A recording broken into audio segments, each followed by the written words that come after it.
खिलाड़ियों को लखनऊ में सीएम योगी आदित्यनाथ ने सम्मानित किया। इंडिया न्यूज ने खिलाड़ियों से खास बातचीत की है, सुनिए।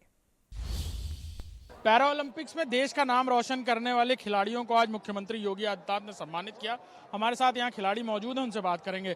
मैम, मुख्यमंत्री जी आज खुद सम्मानित कर रहे थे आपको, सोचा था कि ऐसा भी दिन आएगा बहुत संघर्षों के साथ, बहुत मेहनत, बहुत प्रैक्टिस के साथ? सर, मैंने कभी ऐसा नहीं सोचा था। एक्चुअल में मेरी 2017 में एक कार एक्सीडेंट के दौरान मेरी स्पाइनल इंजरी हो गई थी। उस कारण मैं व्हीलचेयर पर आ गई।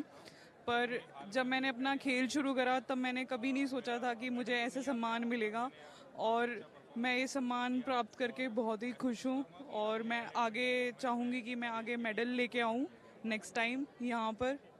किस कैटेगरी में कैसे आगे और भी सोच रखा है आपने कि किस तरह से अपने खेल को और एनहांस करना है और अगले पैरा ओलंपिक्स में और भी देश का नाम रोशन करना है? सर, मुझे अभी गेम शुरू करे हुए बहुत कम टाइम हुआ है। सिर्फ मुझे 2 साल हुए हैं प्रोफेशनली, और मैं आगे अपनी बहुत सारी चीज़ें हैं जो इम्प्रूव करूँगी और उसके बाद मैं अच्छे रिजल्ट दे पाऊँगी। बिल्कुल, हमारे साथ देखिए साक्षी कसाना थी, जिन्हें 10 लाख रुपए का ये पुरस्कार आज मुख्यमंत्री योगी आदित्यनाथ ने इनके पैरा ओलंपिक्स में बेहतरीन प्रदर्शन के लिए किया है। उन्होंने कहा कम वक्त मिला है और आगे भी इस तरह का प्रदर्शन करते रहेंगे। और भी खिलाड़ी यहाँ मौजूद हैं, उनसे बात करेंगे। कैसा महसूस हो रहा है आज? बहुत अच्छा महसूस हो रहा है सर। पहली बार था मेरा सीएम योगी आदित्यनाथ जी से मिलना। बहुत अच्छा लगा, उन्होंने काफ़ी उत्साह दिया हमें और आने वाले LA28 गेम्स के लिए भी धन्यवाद किया। और मैं कोशिश करूंगा कि आने वाले गेम्स में गोल्ड मेडल लेके आ सकूं देश के लिए। धन्यवाद।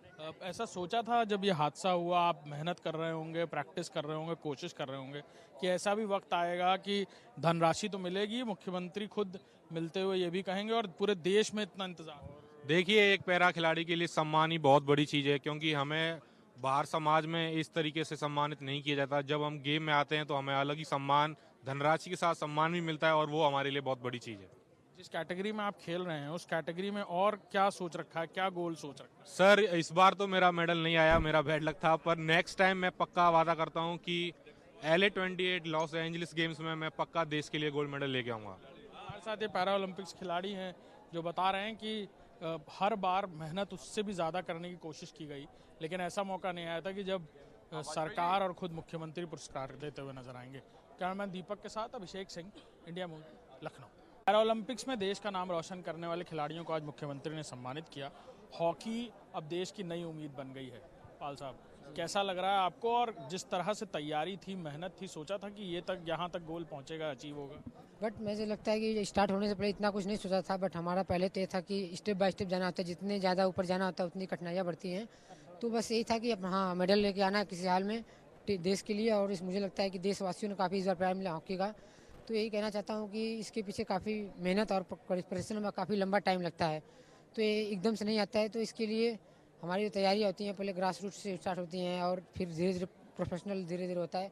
तो जो हमारे उत्तर प्रदेश सरकार ने काफ़ी अच्छा ये पॉलिसी बनाया है स्पोर्ट्स को लेकर, जो हमें मेडल मिलते ही उत्तर प्रदेश सरकार को जो जॉब्स हैं और धनराशि भी मिल रही है, मुझे लगता है कि उसके बाद। आपको भी जॉब ऑफर हुई? जी बिल्कुल हुई, मुझे भी DSP की ऑफर किए हैं।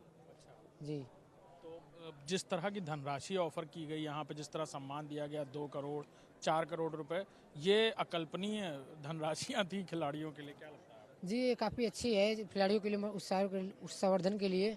मुझे लगता है कि यह काफ़ी अच्छा पहल है और आने वाले दिनों में और भी खिलाड़ी निकलेंगे उत्तर प्रदेश से। हमारे साथ राजकुमार पाल थे जो बता रहे थे कि किस तरह से जो तैयारी थी वो मेहनत भरी थी और कैसे सरकार जब प्रोत्साहन देती है तो किस तरह उत्साहवर्धन होता है खिलाड़ियों के, और खिलाड़ी अपना बेस्ट परफॉर्मेंस देने के लिए हर भरसक प्रयास करते हैं। कैमरामैन दीपक के साथ Abhishek Singh, India news, Lucknow. Hockey से देश की उम्मीदें दोबारा जगाने वाले खिलाड़ियों में से एक हमारे साथ मौजूद हैं। ललित उपाध्याय जी, आज मुख्यमंत्री योगी आदित्यनाथ यहाँ मौजूद थे। जिस तरह की धनराशियाँ हमने सुनी वो अकल्पनीय थी, जिस तरह हम सुन रहे थे यहाँ बैठकर ऑडियंस में।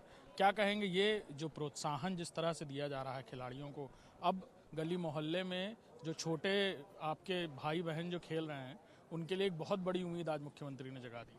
जी बिल्कुल, मैं अपने माननीय मुख्यमंत्री जी का पहली बात तो जितना धन्यवाद करूँ उतना कम है।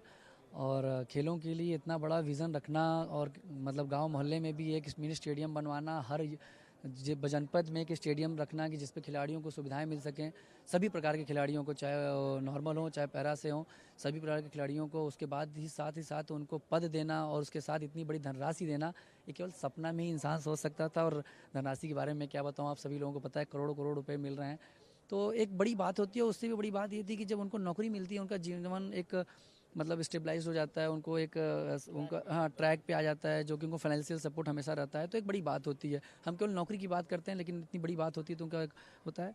उसके साथ ही साथ मैं ये बोलूँगा कि जो इनका विज़न है माननीय मुख्यमंत्री जी का, वो एक बहुत ही हम लोग खुशी इस बात की है कि पहले के जो लोग एग्जाम्पल दिया करते थे, हरियाणा पंजाब में ये होता है वो होता है, और मैं उनको कोड नहीं कर रहा हूँ, उनको बस एग्जाम्पल दे रहा हूँ। लेकिन उसके साथ आज हम लोगों का उत्तर प्रदेश का लोग एग्जाम्पल करते हैं यहाँ की खेल नीति का, तो हमें इससे ज़्यादा क्या चाहिए कि हम यहाँ से बिलोंग कर रहे हैं और माननीय मुख्यमंत्री जी हम लोग को इतना सम्मान और स्नेह दे रहे हैं। नौकरियों में भी एक लैंडमार्क सेट किया है उत्तर प्रदेश ने। आप खुद भी डिप्टी एसपी के तौर पर काम कर रहे हैं। अभी और भी खिलाड़ी हैं जिनको इसी तरह नायब तहसीलदार एसडीएम के तक पद दिए गए हैं। जी हाँ, बिल्कुल। इसमें भी है कि अगर आप ओलंपिक्स में XYZ मेडल लेके आते हैं तो आपको उसके हिसाब से रैंक्स में दिया जाता है। एशियन गेम्स में गोल्ड लेके आते हैं और कॉमनवेल्थ गेम में गोल्ड लेके आते हैं, तो ब्लेस्ड हूँ कि सब चीज़ों में मेरा मेडल है, तो अच्छी बात है। और दूसरी चीज़ की इसमें भी ये होता है कि अगर आपको नौकरी मिल रही है तो आपके जो मतलब आस पड़ोस के लोग होते हैं जिनकी मतलब हम बता रहा हूँ, तो उसमें भी ये क्या होता है कि उनको भी बगल वाले मोहल्लों को भी एक मैसेज जाता है कि आपको बच्चों को खिलाने में बढ़ावा देना चाहिए, जिससे कि वो देश के लिए मेडल ला सकते हैं। यही सब चीज़ें हों। एक और बहुत बातें यहाँ पर बहुत सारी हो रही थी। हॉकी को लेकर क्या कहेंगे? हॉकी में दोबारा देश की उम्मीद जगाना और ब्रॉन्ज मेडल लेके आए, अगली बार और ज़्यादा उम्मीदें हैं आप लोगों से। जो लेगेसी देश की थी हॉकी को लेकर 40 साल पहले, लोग अब उम्मीद गोल्ड की भी कर रहे हैं। जी बिल्कुल। पहली बात तो हम भाग्यशाली कि 40 साल बाद भी मेडल लाने का हमें मौका मिला था। उसी टाइम मुझे डिप्टी एसपी मिला था, मैं अपनी बात नहीं कह पाया था कि हाँ, मैं अपने पुलिस डिपार्टमेंट का भी बहुत बहुत धन्यवाद करूँगा, क्योंकि पुलिस विभाग ने मुझे हमेशा खेलने के लिए प्रोत्साहित किया हुआ है। और आलोन जी का है कि मुझे 2 साल हो रहा है ऑलमोस्ट नौकरी करते हुए, मैं कंटिन्यू खेल रहा हूँ और मुझे खेलने के बाद भी मुझे मेडल लाने का सौभाग्य मिला और मैं ये मेडल अपने पुलिस डिपार्टमेंट को भी डेडिकेट किया था। उसके बाद ही जैसे आपने अभी बताया कि मतलब अभी जो चीज़ें चल रही हैं और सबको प्रोत्साहन मिल रहा है, तो ये बड़ी बात है। और इसी तरह अगर लोगों को मिलता जाए तो आगे आने पीढ़ी आप देखते रहेंगे कि ज़्यादा से ज़्यादा यूपी से प्लेयर्स निकलेंगे और ज़्यादा से ज़्यादा मेडल लेके आएंगे। हमारे साथ ललित उपाध्याय थे जो बता रहे हैं कि किस तरह देश में माहौल बदला और ख़ासतौर पर उत्तर प्रदेश ने एक नया बार खिलाड़ियों के लिए सेट किया है, जिस हिसाब से खिलाड़ियों को प्रोत्साहन न सिर्फ नौकरियों में बल्कि इस तरह की धनराशियां दी जा रही हैं कि उनकी ज़िंदगी, जो संघर्षमयी ज़िंदगी है, वो दोबारा ट्रैक पर आ गई है। कैमरामैन दीपक के साथ अभिषेक सिंह, इंडिया न्यूज़, लखनऊ। सिमरन शर्मा हमारे साथ मौजूद हैं। आज मुख्यमंत्री योगी आदित्यनाथ ने न सिर्फ खिलाड़ियों को प्रोत्साहित किया बल्कि एक अकल्पनीय राशि के तौर पर उनको एक प्रोत्साहन राशि भी दी। सिमरन जी, तमाम कठिनाइयां मैं सुन रहा था कि घर में, परिवार में, समाज में महिलाओं को लेकर एक परसेप्शन है और आपने वो परसेप्शन तोड़ा। साथ में पति भी थे, चट्टान की तरह आगे खड़े हुए। आप कह रही हैं कि आपने कभी ओलंपिक्स के बारे में सोचा नहीं, लेकिन ओलंपिक्स में आपने मेडल ला करके पूरे देश का नाम रोशन किया। सर, मुझे भी यकीन नहीं होता कभी कभी कि ऐसा हो गया है। मैं एक टाइम पे देखती थी टीवी में कि लड़कियां भाग रही हैं, मैं सोचती थी इतना तेज कैसे भाग लेती हैं।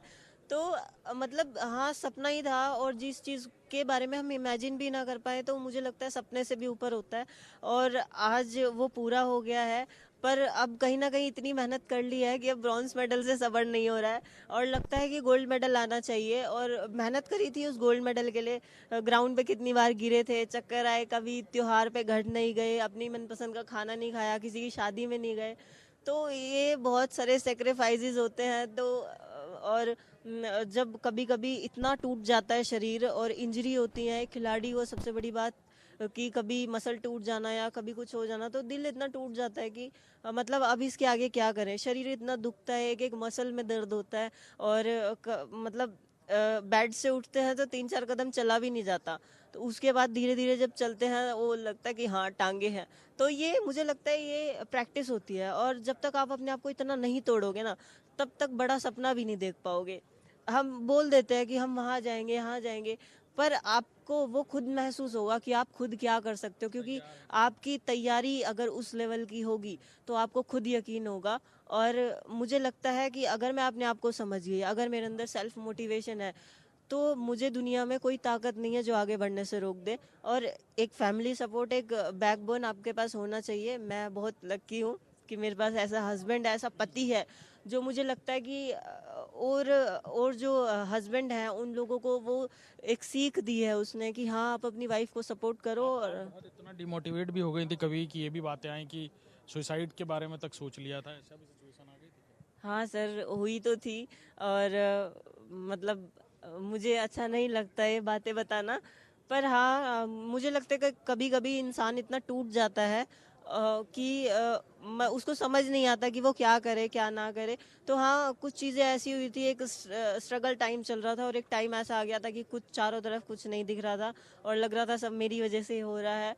मेरे हस्बैंड मतलब एक सरकारी नौकरी में होने के बाद आज उसके पास एक शूज़ तक नहीं है, उसने सब कुछ मेरे ऊपर लगा दिया। शायद एक पिता अपनी बेटी के लिए इतना स्ट्रगल ना करे जितना एक पति ने कर दिया। और मेरे फादर खुद बीमार थे उस टाइम पे, और बेटियों के लिए एक सॉफ्ट कॉर्नर रहता है पापा के लिए, तो वही था। चारों तरफ से बहुत ज़्यादा परेशानियां चल रही थी, पैसे नहीं थे बहुत ज़्यादा। मेरे घर वाले जो थे वो तो बहुत ही ज़्यादा गरीब थे कि मतलब दवाई भी नहीं ला पाते थे हम पापा की। तो वो सारी चीज़ों की उलझन में हाँ मतलब टूट गया था कि अब मुझे लगता है नहीं रहना चाहिए, तो पर बचा लिया। अब आज क्या सोचते हैं आप अपने खेल के प्रदर्शन को लेकर कि आज जिस मेडल तक पहुंची हैं आप? 100 मीटर दौड़ी थी, आपने कहा 200 मीटर दौड़ने का मन नहीं कर रहा था। हाँ सर, मतलब कुछ रीज़न थे जिनकी वजह से 100 मीटर में मेडल नहीं आया। और फिर 200 मीटर मतलब इतना टूट गई थी क्योंकि उसके लिए इतनी तैयारी करी थी और मेन कहीं ना कहीं 100 मीटर था। तो उसमें पूरी उम्मीद थी, वर्ल्ड की फर्स्ट रैंक से यहाँ पे गई थी। तो मतलब दिल के साथ साथ बॉडी भी टूटी हुई थी क्योंकि 2 दिन में मैं 3 रेस भागी थी और ऑल आउट रेस भागना कोई इजी बात नहीं है। उससे पहले हमें 2 घंटे वार्म अप करना पड़ता है, उसके बाद कूल डाउन करना पड़ता है और बीच में ऑल आउट रेस भी भागनी है। मेंटली प्रेशर बहुत ज़्यादा हो जाता है क्योंकि वो ओलंपिक है, उससे बड़ा कुछ नहीं है। तो वहाँ पे मेंटली प्रेशर और इतनी पब्लिक थी वहाँ पे, तो फिर एक तरह से दिल टूट गया कि नहीं मुझे 200 नहीं भागनी है। तो फिर मतलब जो हमारी टीम थी, हमारी फेडरेशन थी, उन सब ने साथ दिया। वो फैमिली की तरह मेरे साथ खड़े रहे। पति तो थे ही मेरे, वो तो हमेशा से ही साथ रहे हैं, 7 साल हो गए। फिर मतलब एक परिवार था मेरे साथ जिसने मुझे हाथ पकड़ के उठाया कि नहीं तुम कर सकती हो, तुम्हारा मेडल आएगा। फिर 2 दिन में फिर 3 रेस थी, तो मतलब 4 दिन में 6 रेस भागना एक आसान काम नहीं था। खुशी हुई मुझे ब्रॉन्ज मेडल की, पर संतुष्टि नहीं है, सेटिस्फेक्शन नहीं है। और शायद सेटिस्फेक्शन तभी होगा जब गोल्ड आएगा। तो अब उसके लिए मुझे लगता है कि भगवान मुझे एकदम से कुछ नहीं देता, बोलता है और मेहनत करो, अगली बार तुम्हें कलर चेंज करके देंगे। तो होता है सर। चेंज करने के लिए पूरी तैयारी बिल्कुल सर, बिल्कुल करूँगी मैं। हमारे साथ सिमरन शर्मा थी जो बता रही थी कि परेशानियां कभी कभी इतनी बढ़ जाती हैं कि ज़िंदगी से मन खत्म ऊब जाता है, लेकिन एक वक्त ऐसा भी आता है जब इंसान उससे पार जाकर अपनी वो लड़ाई जीतता है जिसके बारे में उसने कभी सोचा भी नहीं होता। कैमरामैन दीपक के साथ अभिषेक सिंह, इंडिया न्यूज़, लखनऊ। आज अंतर्राष्ट्रीय